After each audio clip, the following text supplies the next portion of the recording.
Para a apresentação do painel Uso da Inteligência Artificial nos Processos Judiciais, convidamos a compor a mesa o conselheiro Márcio Schiffler Fontes, do Conselho Nacional de Justiça.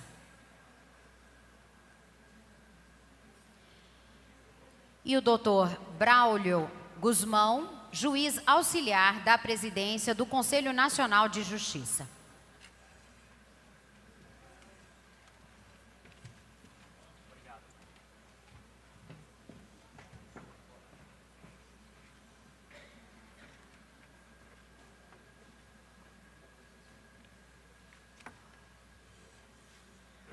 Com a palavra, o conselheiro Márcio Schiffler Fontes. Boa tarde a todos. Eu gostaria de saudar os integrantes dos tribunais superiores que aqui se encontrem na pessoa do presidente do Superior Tribunal Militar, os dirigentes de tribunais na pessoa do representante do meu tribunal, desembargador Petri, e da nossa parte, enfim, eu que sou juiz de primeira instância, mas estou conselheiro por esses 24 meses, peço licença para saudá-los todos na pessoa do meu colega Braulio, que é juiz do trabalho e detém larga experiência na temática que hoje vai abordar. É um tema relativamente novo, mas que hoje é a ponta de lança dessa já velha companheira dos tribunais, a gestão de tecnologia da informação, a informática.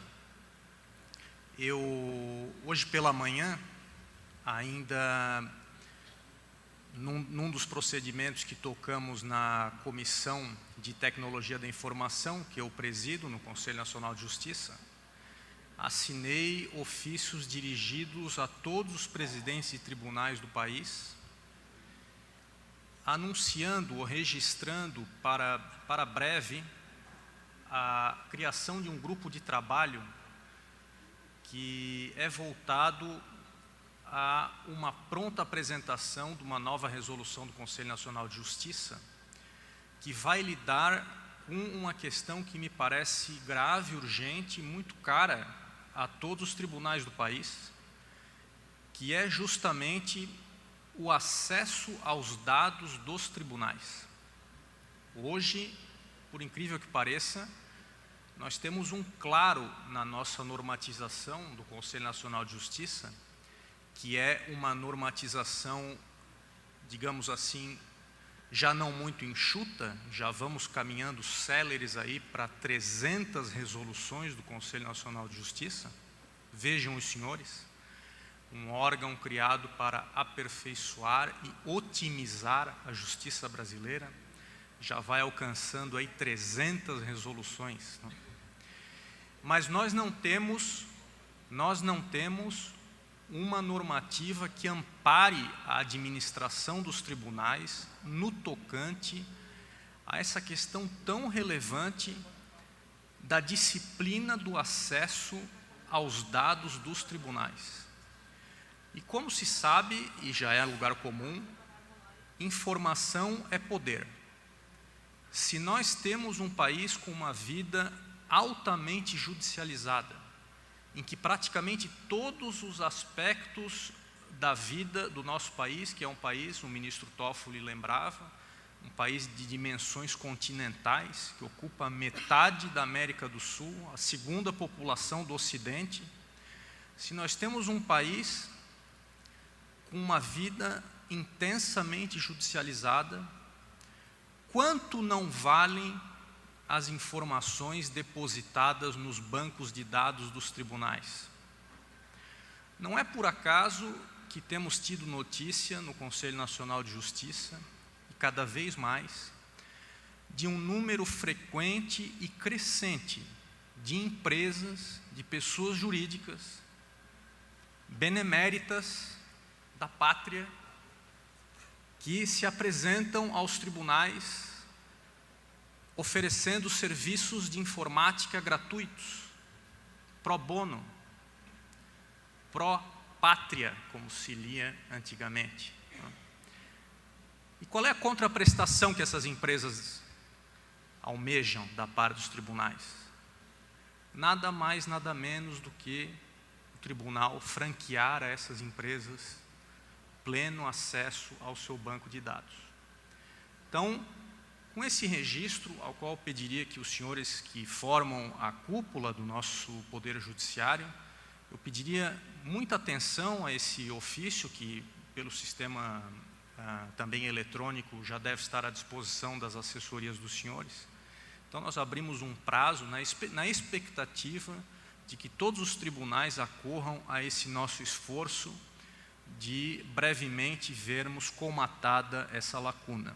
E essa lacuna diz respeito às possibilidades que o Dr. Braulio aqui, com a larga experiência e com a acentuada competência dele, vai trabalhar num sentido de liderar os tribunais, liderar o Conselho Nacional de Justiça a uma cooperação com os tribunais, a fim de que também essa nova ponta, essa nova área, esse novo campo, que não é restrito ao judiciário brasileiro, ele é um fenômeno mundial, né, passe a ser numa coordenação entre os tribunais e o Conselho Nacional de Justiça, que o judiciário como um todo lidere esse campo e não venha a ser liderado por empresas privadas.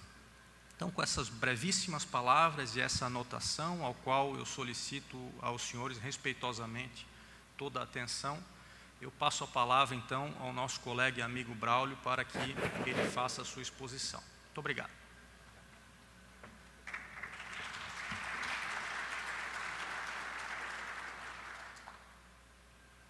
Boa tarde a todos. Obrigado, Marcos, pelas gentis palavras, sempre generoso comigo. Posso pedir para colocar o slide? Vários dos que estão aqui nessa plenária teriam provavelmente melhores condições do que eu para falar sobre este tema. Vários colegas aqui teriam como abordar o tema do uso da inteligência artificial com muita propriedade. E nós teríamos também muitas coisas para falar sobre esse assunto. Eu vou tentar fazer um recorte aqui e fazer uma abordagem do ponto de vista de política judiciária. Tentar abordar com as senhoras e os senhores, fazer essa reflexão. Também quero apresentar elementos bem sucintos, singelos sobre esse tema, porque eu também sei que muitos dos que estão aqui não dominam esse assunto. Talvez nunca tenham lido sobre isso e talvez só tenham ouvido falar de inteligência artificial como uma coisa de ficção científica, né, com medo de que os robôs substituam os juízes daqui a pouco. Mas a minha abordagem é do ponto de vista da necessidade de pensarmos política pública com o uso da tecnologia. Então, quero fazer uma reflexão sobre o tema do uso da inteligência artificial no Poder Judiciário. Está funcionando aqui? Fui eu ou foi você? Fui eu? Tá.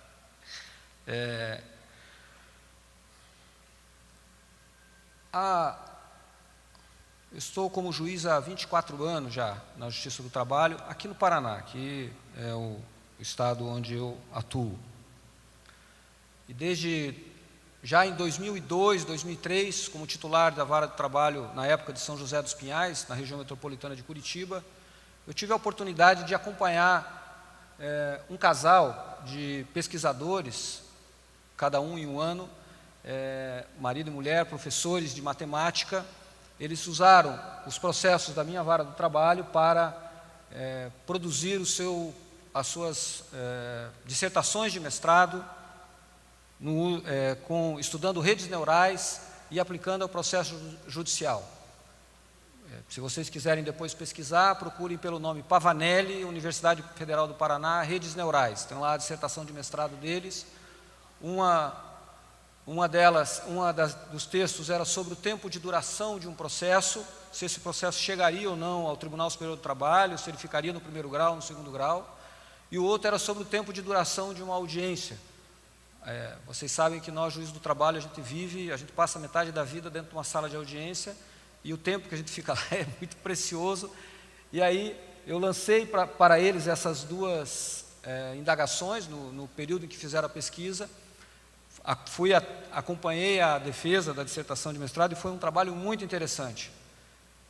Mas o objetivo nosso na época, na conversa com eles, era demonstrar que era possível utilizar a inteligência artificial no judiciário. Mas era 2002, a internet ainda era um problema e nós não tínhamos o que temos hoje. E é um pouco sobre isso que eu gostaria de falar. Talvez o momento não era aquele. A inteligência artificial está há muito tempo na academia. O Brasil produz muito material, muito conteúdo sobre isso, científico, e só agora que nós estamos nos abeberando disso, né? Nós temos muita coisa no país para nos apoiar nesta temática. E agora nós temos condições para isso. Como diz um colega meu, a inteligência artificial agora é a moda do verão, né? Então agora todo mundo quer falar sobre isso.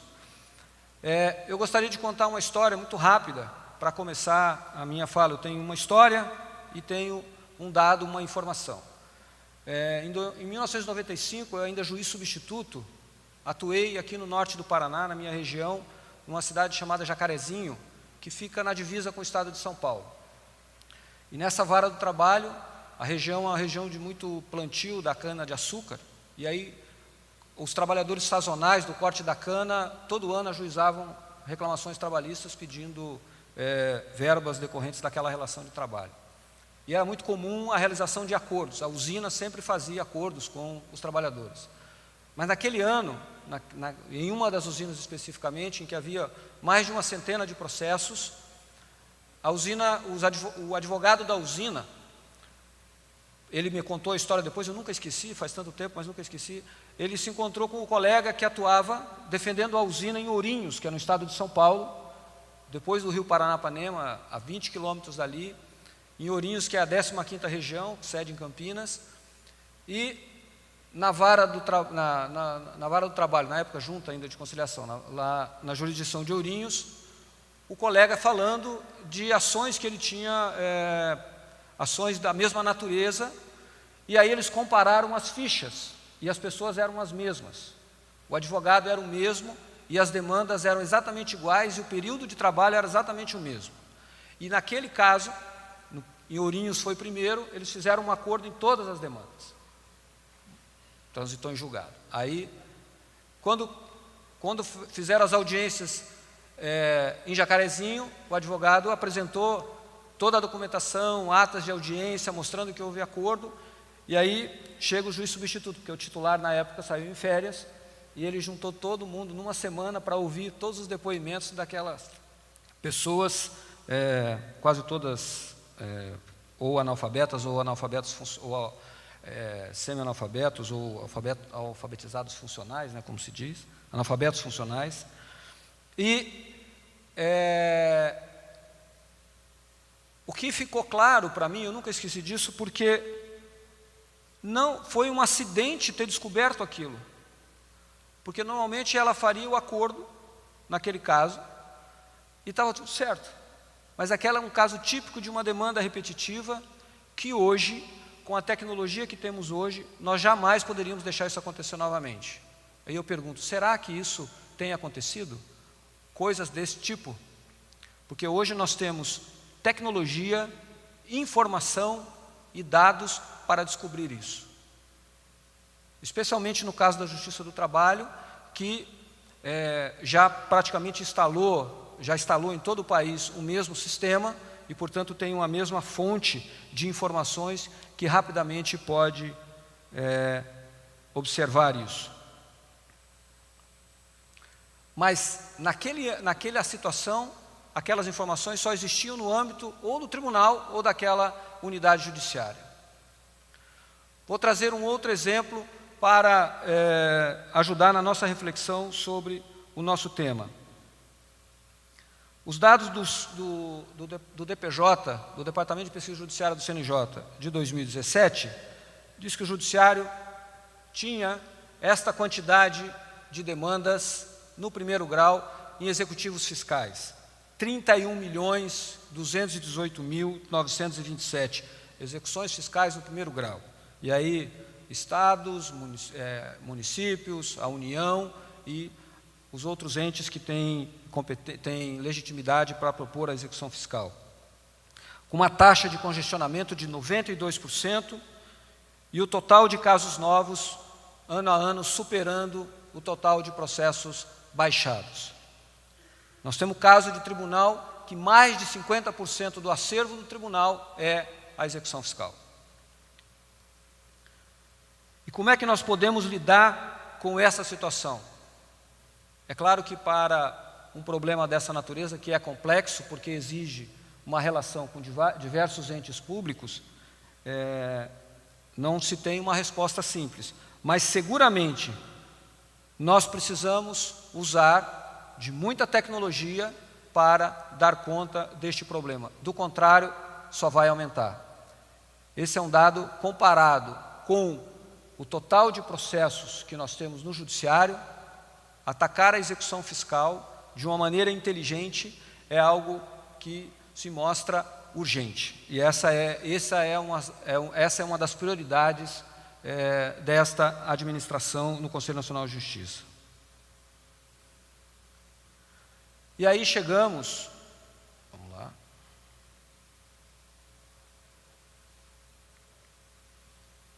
agora foi, no tema da inteligência artificial. E por que se fala nisso? O que ela pode nos dar em relação a este tema? O que a IA, o que a inteligência artificial pode nos dar? Primeiro, é importante dizer que implementar soluções de inteligência artificial significa fazer ciência ou ciência aplicada. Inteligência artificial não é apenas o uso da tecnologia, mas inteligência artificial é uma disciplina e é uma ciência, que, como eu disse, vem sendo estudada há muito tempo nas universidades. O principal objetivo dos sistemas de inteligência é executar atribuições que poderiam, que ao serem executadas por um ser humano, poderiam ser consideradas atividades inteligentes. E tem como característica básica a inteligência artificial, ou sistemas inteligentes, a capacidade de raciocínio, de aplicar regras lógicas a um conjunto de dados disponíveis para chegar a uma conclusão. A capacidade de aprender com os erros e acertos, de forma a, no futuro, agir de maneira mais eficaz. A reconhecer padrões visuais e padrões comportamentais. A inferir, a capacidade de conseguir aplicar o raciocínio nas situações do cotidiano. Isso é o que é possível se obter com inteligência artificial. E aí, as senhoras e os senhores podem verificar a atividade do dia a dia e analisar onde é que isso poderia se encaixar na nossa atividade. E há um valor agregado muito importante, que é a máxima automação e a velocidade com que nós podemos obter resultados. No mundo dos negócios, na iniciativa privada, várias empresas muito importantes, conhecidas de todos, utilizam largamente a inteligência artificial, que talvez todos já saibam, mas às vezes nós não nos damos conta. Como é o caso do Google, da Amazon, do Uber, do Airbnb, que são serviços que conhecidos da maioria de vocês. Não sei se você quem usa o Gmail, quando abre um e-mail, agora vem uma sugestão de resposta. Ok, obrigado, tudo bem, combinado, mais ou menos assim.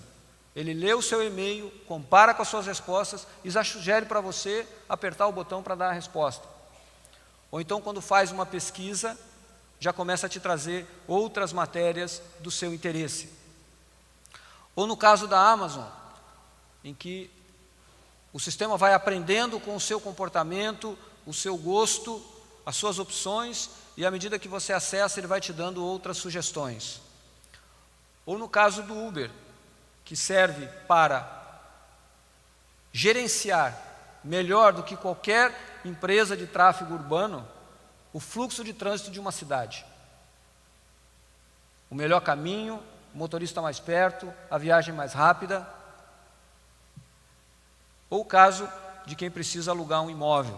Com base no seu comportamento, ele vai discutindo ou informando o melhor lugar. O que tem acontecido, e agora passando para a nossa área, o que tem acontecido no judiciário? Nós estamos vivenciando, já há 2 anos, várias experiências dos tribunais nessa área. Digamos que os tribunais começam a caminhar nessa área. Um exemplo mais difundido é a solução utilizada pelo STF, na sua massa de processos para análise de demandas dos recursos, que se chama Vitor. No caso do TJ do Rio de Janeiro, do meu colega Fábio Porto, em que na vara de execução fiscal fizeram uma prova de conceito, né, um trabalho com o Legal Labs, um laboratório que trabalha ligado à UNB, que trabalha nesse tema, com a utilização de inteligência artificial no momento da execução fiscal para o uso dos convênios, Bacen, Renajude e Infojude, inclusive sugerindo, preparando despachos para os juízes, com uma resposta de tempo incomensurável na realização daqueles atos. Ou no no Tribunal de Justiça do Rio Grande do Norte, que estive lá semana passada, que por intermédio de um projeto de residência em TI, que eu achei fantástico, com a Universidade Federal do Rio Grande do Norte, desenvolveu uma família de soluções inteligentes. E o primeiro produto já pronto dessa família se chama Poti, que é um robô que realiza os bloqueios e trabalha com toda a gestão do Bacen Jude, inclusive dando certidões e apresentando os próximos caminhos para isso e atuando com máxima automação no sistema PJE. O Tribunal de Justiça de Pernambuco, que recentemente mostrou uma ferramenta, ELIS, que trabalha também na triagem inicial da execução fiscal. Todos esses que eu falei da execução fiscal, veja que todo mundo está olhando para o problema, porque o problema é grande, que é na triagem inicial dos processos, analisando se há prescrição, se a documentação apresentada pelo ente público está correta, para dar o melhor caminho e sugerindo, inclusive, despachos automatizados para o juiz. Uma outra experiência do Corpus 927, que é um produto lançado pela Infam no primeiro semestre desse ano, que trabalha com similaridade de textos a partir da análise de acórdãos do STJ e agora do STF, em que a ferramenta analisa cada acórdão, entende qual foi o dispositivo legal utilizado para a fundamentação e depois ela associa ao texto da lei aquelas decisões, mostrando as decisões que são as principais decisões ou as decisões que prevalecem, mas mostrando também as decisões divergentes e dando uma situação, um estado da arte atual sobre a jurisprudência no que diz respeito àqueles dispositivos, usando uma ferramenta que busca a similaridade de textos. Aqui no meu tribunal nós iniciamos há algum tempo um projeto em que a ferramenta busca oferecer ao juiz a apresentar se há ou não possibilidade de acordo no processo, orientando se há necessidade de investir mais ou não naquela conciliação. E, por fim, o Tribunal de Justiça de Rondônia, que lançou uma ferramenta chamada Sinapse, e que agora, por intermédio de um acordo de cooperação, estamos trabalhando juntos no Conselho Nacional de Justiça, e depois eu quero falar um pouco mais sobre isso, em que nós vamos iniciar o nosso projeto de um laboratório de pesquisa nessa área, e para o qual esta minha fala, essa palestra serve também para convidá-los a trabalhar conosco na pesquisa e desenvolvimento em inteligência artificial. Mas nada disso é possível, não é possível falar de inteligência artificial, do uso largo de sistemas inteligentes e de automação, sem falarmos dos dados. E a inteligência artificial só cresceu nos últimos anos, só explodiu, tanto no mercado como no serviço público, por conta dos dados. Porque hoje nós temos muita informação e temos capacidade computacional para tratar essa informação. Sem os dados, sem dados e uma massa de dados, não podemos falar de implementação de soluções de inteligência artificial. 90% dos dados digitais existentes no planeta foram gerados nos últimos 2 anos. Esse dado é de 2 anos atrás. Até 2020, o universo digital irá dobrar de tamanho a cada 2 anos. Todos vocês que agora não, porque vocês estão prestando muita atenção no que eu estou falando, mas que antes de começar a palestra, digitaram alguma coisa no WhatsApp, ou olharam no Twitter, ou postaram no Facebook, ou no Instagram, ou leram um e-mail, vocês não apenas consumiram dados, como vocês também produziram dados. O simples acesso a uma dessas ferramentas produziu dado a respeito de quem é você, o que você gosta de ler, em que momento você faz isso e com que frequência você faz isso. E o mercado utiliza essas informações para produzir mais conteúdo que você vai acessar de novo no horário em que ele descobre que é bom para você acessar, e assim num círculo impressionante de produção de informações.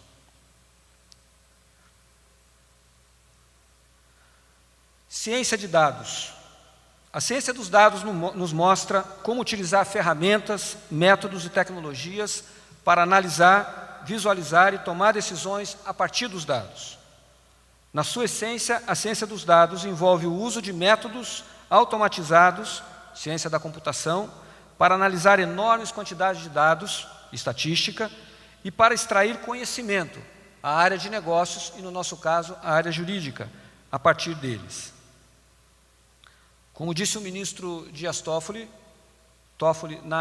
ontem na abertura, nós precisamos cuidar melhor dos nossos dados. E hoje nós precisamos ir além daquilo que fazemos com os dados.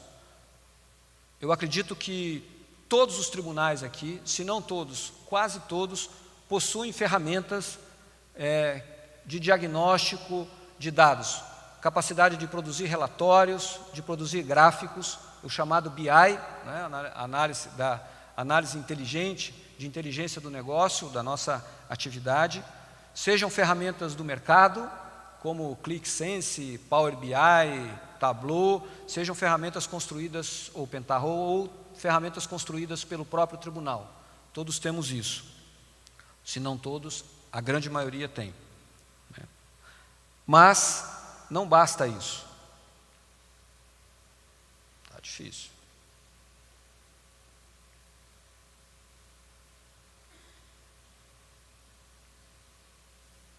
Perdi o time, né? Você vê que às vezes o cara se prepara e daí ele vai fazer assim e daí o negócio não funciona. Bom, o que nós temos hoje, e esse quadro, um quadro que eu tirei de uma instituição de ensino nessa área, da Data Science, mostra que o BI tradicional, que é aquilo que nós usamos hoje, ele começa com análise descritiva. O que aconteceu? São os nossos relatórios. Quantos processos entraram, quantos processos foram julgados, quantas audiências foram feitas, quanto foi recolhido de custas, quanto se gastou nisso, quanto se produziu naquilo. Ou então um diagnóstico. Por que isso aconteceu? Por que aumentou a demanda? Por que não houve, por que naquele lugar os processos diminuíram? Por que no outro os processos aumentaram? Por que aconteceu? Mas a ciência de dados é mais do que isso. Ela também é preditiva.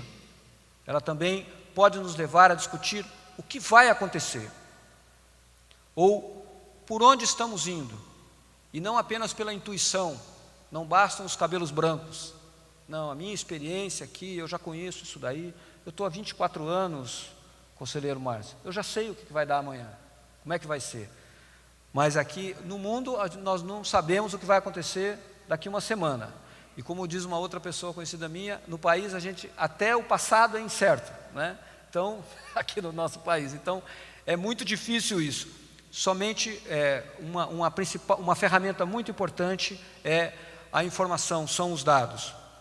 Então, esta é uma outra perna, uma outra etapa da ciência de dados. Ou o quarto elemento, que é o elemento prescritivo, o que deve ser feito. Não é uma futurologia, mas para onde nós podemos ir.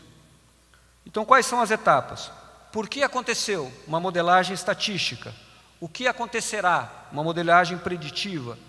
Como otimizar? Uma modelagem prescritiva. Como entender, aprender e decidir? Modelagem cognitiva. Quanto maior a diversidade dos dados, ou a falta de padrões na sua produção, maior será a dificuldade para aprendermos com eles, uma vez que será necessário um esforço prévio para o que se chama nessa área de higienização. O que isso quer dizer? Que nós precisamos cuidar muito bem das nossas informações, dos nossos dados. Nós precisamos produzir material de qualidade para que o nosso trabalho com eles possa ser um bom trabalho. Muitos dos esforços que hoje existem na área da inteligência artificial, no judiciário, é para limpar os dados, é para higienizar, é para trabalhar melhor a informação. E por isso que nós precisamos cuidar melhor disso e precisamos estar todos juntos nisso. Então é possível dizer que inteligência artificial e ciência de dados são atividades complementares. E ambas possuem a sua base de sustentação na pesquisa científica. Não é possível tratar desses temas sem ciência. Outro dia, uma pessoa conhecida minha disse que numa instituição jurídica que não é de um tribunal, o responsável por essa instituição chegou na área de informática e disse assim: eu quero um robô, faz um robô aí para mim. Aí ele disse: mas para que o senhor quer? Não me interessa, eu quero que você faça um robô aí para mim, porque todo mundo está tendo robô aí de inteligência, faça um para mim. Não é assim. Isso não se faz assim, isso demanda estudo, demanda ciência, e nós não temos condições, nenhuma instituição, nenhum tribunal tem condições de fazer isso sozinho. Quem fizer isso sozinho vai sugar muitos dos seus esforços e não vai andar muito. Um bom case que eu gostaria de salientar aqui, que podemos unir de formação científica com o serviço de justiça, é a residência em TI, que eu já mencionei, do Tribunal de Justiça de Rondônia, com ótimos resultados. Já pedi o material para eles e nós vamos fazer um trabalho de divulgação para todos os tribunais em relação a isso. É uma das possibilidades, outra eu vou mencionar aqui. De acordo com a Data Science Academy, uma instituição que atua nessa área, não estou fazendo merchandising aqui, propaganda, mas é uma instituição brasileira que tem bom trabalho nessa área de formação. Antes de começar a trabalhar com inteligência artificial e ciência de dados, as instituições precisam organizar os seus dados, arrumar a casa. Afirma ainda que os requisitos básicos para extrair o máximo da inteligência artificial e gerar inovação são ter os dados certos e ter uma equipe qualificada e especializada em ciência de dados para saber utilizá-los.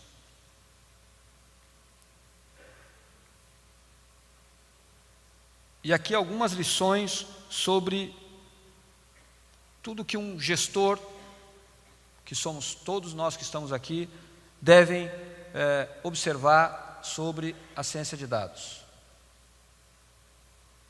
Vamos lá. Isso. Você tem os dados de que precisa, mas ainda não os usa.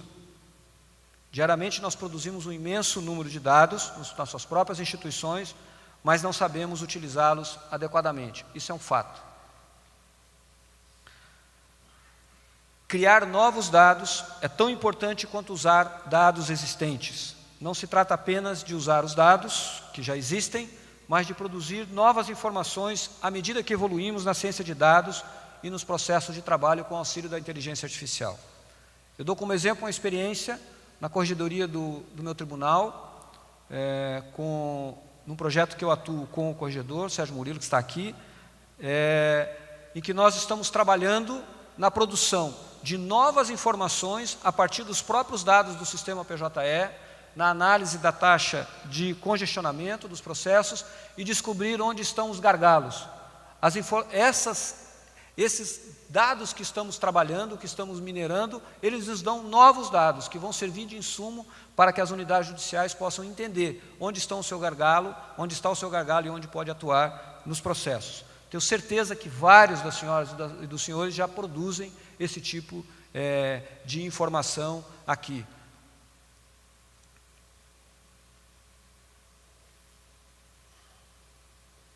Eu acho que não é automático, acho que quando eu faço assim, ele aperta um botão lá.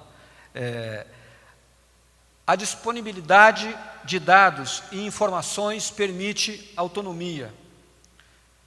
Essa é uma terceira lição.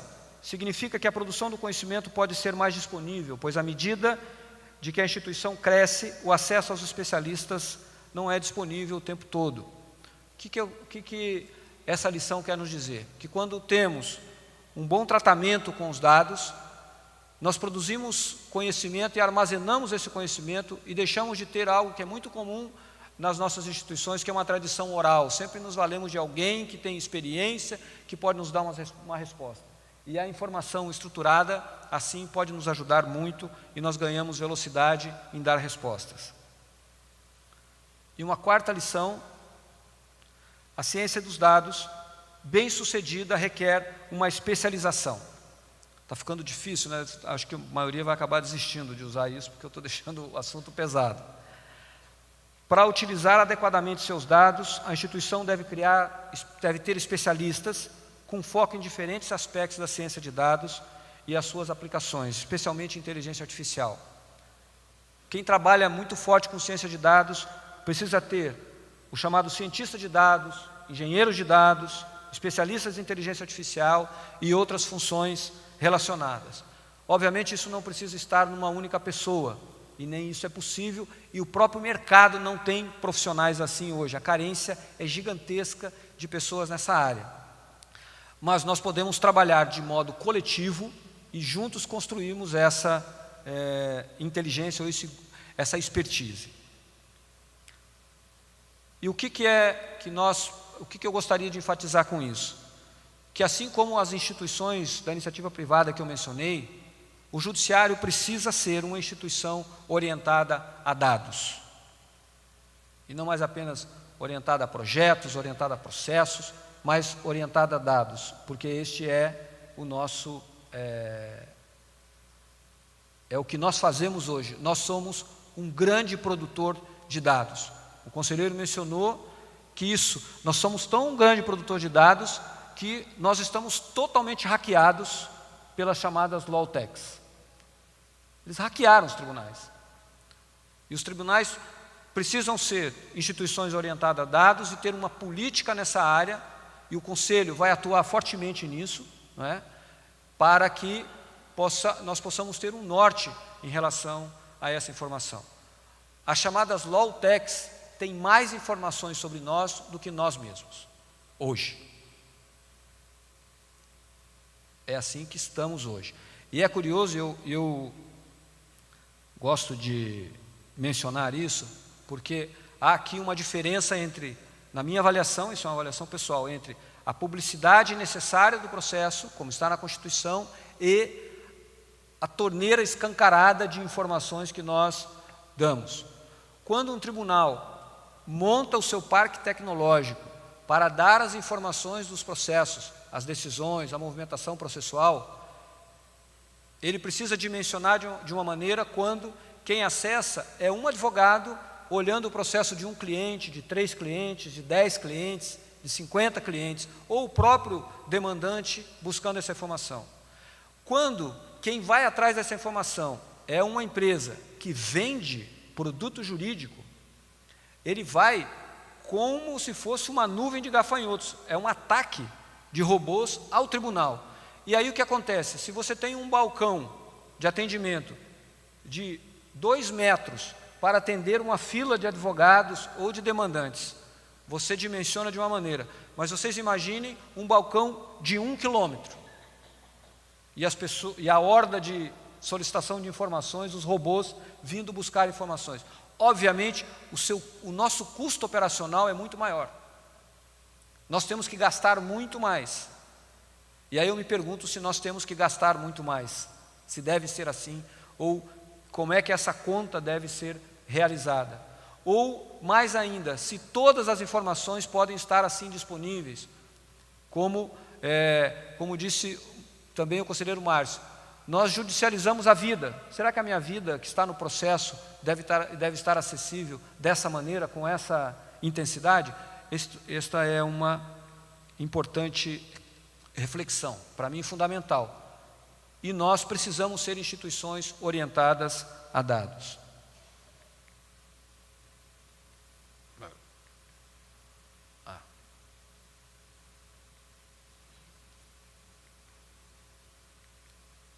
Vamos lá. Como eu disse, isso.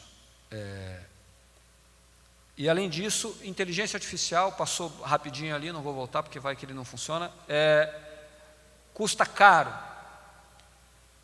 Uma máquina para um desenvolvedor escrever códigos lá de soluções de IA, ela custa muito mais do que uma máquina para um desenvolvedor comum de um software no nosso tribunal. A capacidade de processamento precisa ser maior e a capacidade de armazenamento também precisa ser maior. Para termos os chamados Big Data, hoje já se fala em Data Lake, que são lagos de dados. Isso custa caro.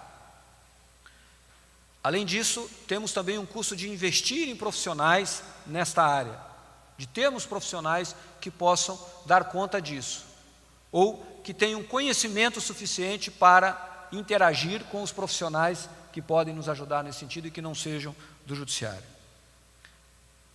E qual é a estratégia do Conselho Nacional de Justiça para inteligência artificial e ciência de dados? O quadro atual do país deixa claro que nossos recursos orçamentários e o nosso quadro de pessoal não aumentarão. E mesmo que possa aumentar, não é possível inovar quando se atua individualmente, dadas as exigências da tecnologia na atualidade. Nós não vamos conseguir bons resultados trabalhando isoladamente.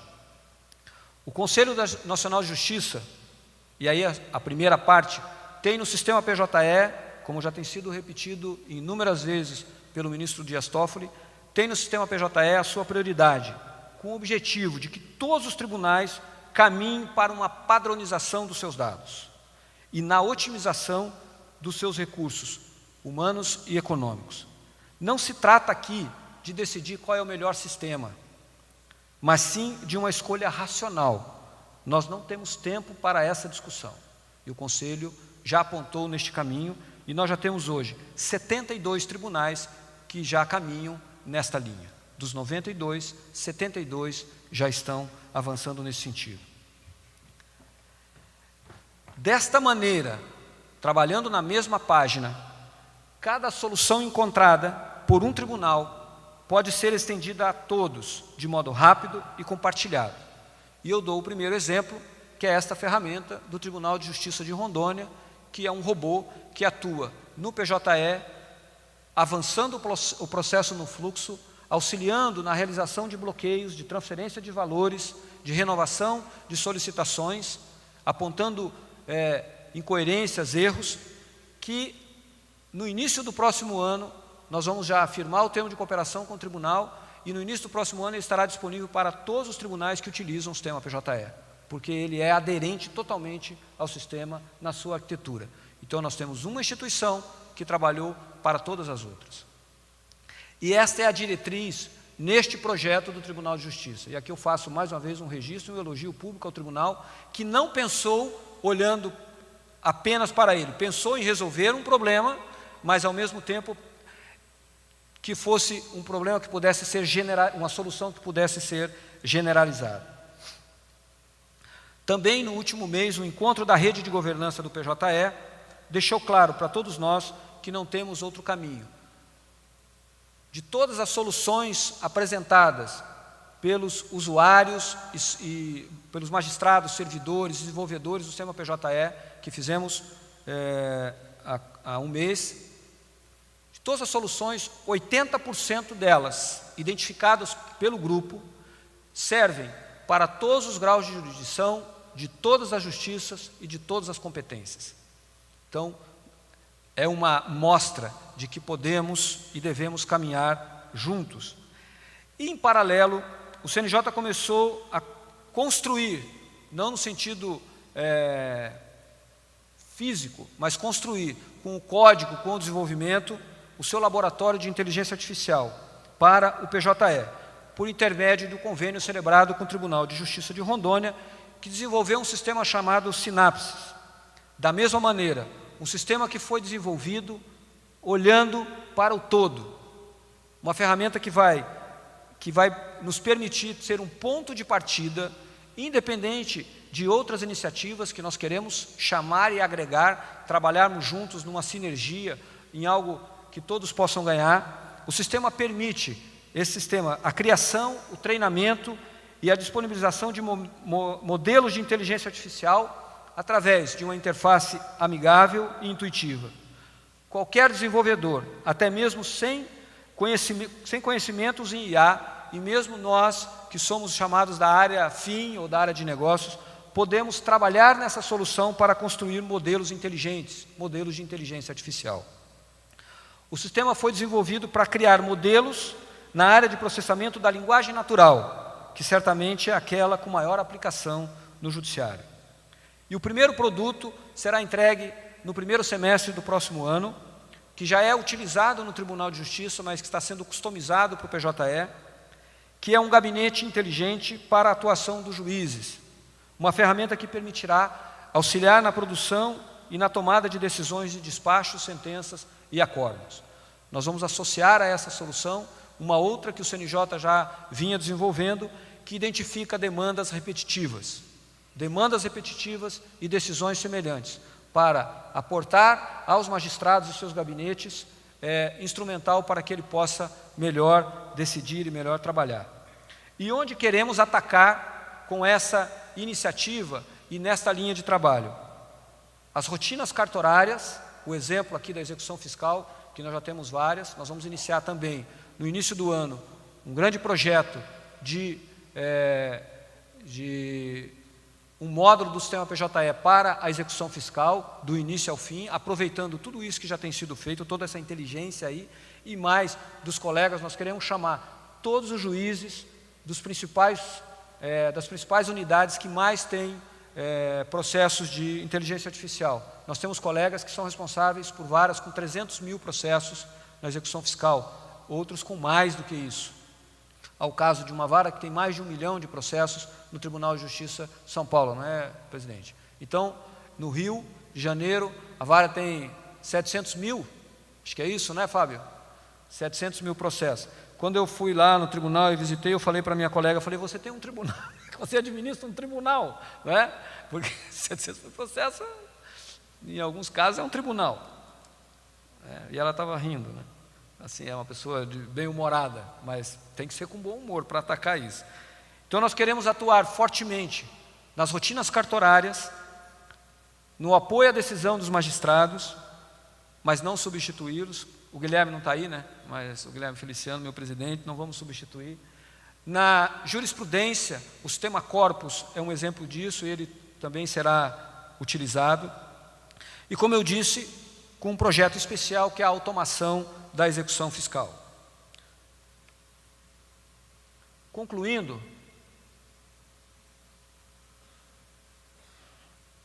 o trabalho com ciência de dados e inteligência artificial precisa ser multidisciplinar e ele precisa ser colaborativo.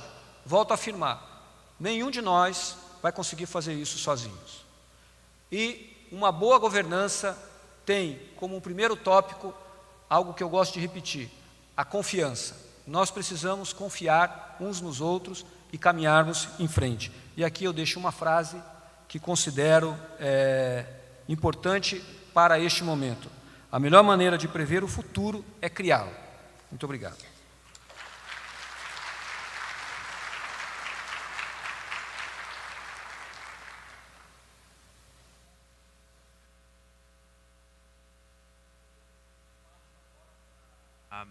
comentários e perguntas. Eu só rogo pela possível brevidade, porque na sequência nós já teremos daí o espaço para as metas, né? Aqui, aliás, me parece que é o espaço destinado para os tribunais dos estados. Então, se algum desembargador, se algum colega tiver alguma dúvida ou crítica ou questionamento, por favor, não se acanhe.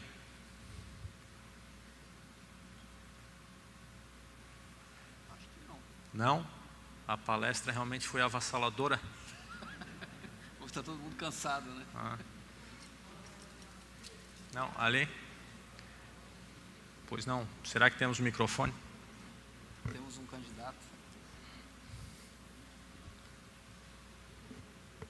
Dr. Braulio, nós parabenizamos pela excelente apresentação e é o caminho a ser seguido. No entanto, o TJ Paraná, né, tem investido na TI e nós sabemos o quão é caro essa proteção dos dados que nós temos. Né? Temos que verificar se nós teremos recursos para avançar nesse sentido ou soluções menos complexas ou mais econômicas. É isso que gostaria de saber.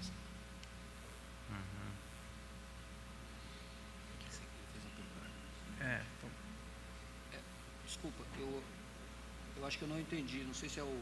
Luiz Oema do TJ, eu sou do TRE. TRE aqui do Paraná. Isso. E gostaria de saber que, para essa proteção de dados, o custo é altíssimo, mas muitos tribunais não têm esses recursos para fazer essa proteção de dados. Né? Então, na área federal, assim, é possível. No entanto, nos estados, a realidade, o repasse dos recursos é bem diferenciado de estado para estado. Então, nem todos os tribunais terão condições de fazer essa proteção de dados e o uso da inteligência artificial. É mais um comentário. Ou se for nessa parte de rede colaborativa, né, temos condições de reduzir os custos aí para a Exatamente. Nós vamos conseguir isso trabalhando juntos. O senhor tem razão. Okay. Lá na esquerda, a esquerda anda meio por baixo aí, mas aqui somos todos iguais. Boa tarde, doutor Braulio. Meu nome é Luiz Otávio Saboia, sou do Tribunal de Justiça de Mato Grosso. A gente está indo para a próxima gestão, auxiliando novamente a presidência. Doutor Braulio, a inovação, a contratação e inovação, a meu ver, é uma grande dificuldade. A lei de licitações, ela dificulta quando a gente pensa na contratação de inovações, quando se pensa em contratar, em se aproximar muitas vezes de algumas iniciativas que não são cases consolidados. Nós temos, por exemplo, o Vitória, lá no Rio de Janeiro, como uma POC de longa duração, que tem um resultado muito bom, mas há uma dificuldade muito grande em se tornar esse um produto adquirido, possível de ser adquirido com um procedimento mais simples. E, de outro lado, nós temos a lei da inovação. Não seria possível, de repente, um trabalho do CNJ junto aos tribunais de contas, ao Tribunal de Contas da União e aos tribunais de contas dos estados, para que a gente, de alguma forma, elucidasse, porque muitas vezes nós temos muitos técnicos que têm uma dificuldade muito grande quando se fala em contratação, em trabalhar a lei de licitação e a lei de inovação como forma de você ter um ganho e uma forma de você avançar na inovação tecnológica. Eu agradeço a pergunta e aqui conversando com o Braulio, estava mesmo comentando que o seu tribunal é um grande parceiro do Conselho Nacional de Justiça, especialmente nessa área. Mas eu posso responder com alguma objetividade o questionamento. Nós temos já sim uma preocupação de um contato permanente com o Tribunal de Contas da União. No mês passado, quando o presidente fez uma reunião com os presidentes dos tribunais de contas, esse tema foi tocado. E o próprio fato de que a primeira iniciativa tenha sido no âmbito do Supremo Tribunal Federal trouxe essa vantagem adicional, né, que é o próprio modo de celebração ali da tramitação tendo sido feita via Supremo Tribunal Federal. É claro que isso traz um certo conforto na análise desse tipo de abordagem por parte do Tribunal de Contas da União. Não é isso. Ok. Muito bem. Então, honrado com a atenção de todos, eu agradeço muito a presença, a participação, e vamos passar então para um próximo momento aqui com os Tribunais de Justiça dos Estados, na sequência. Muito obrigado.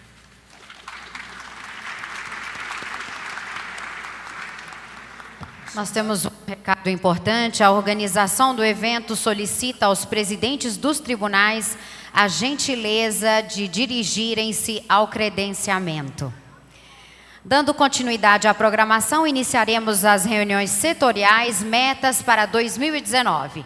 Os integrantes da Justiça Estadual deverão permanecer neste auditório e os demais participantes serão orientados pelo cerimonial. Obrigada.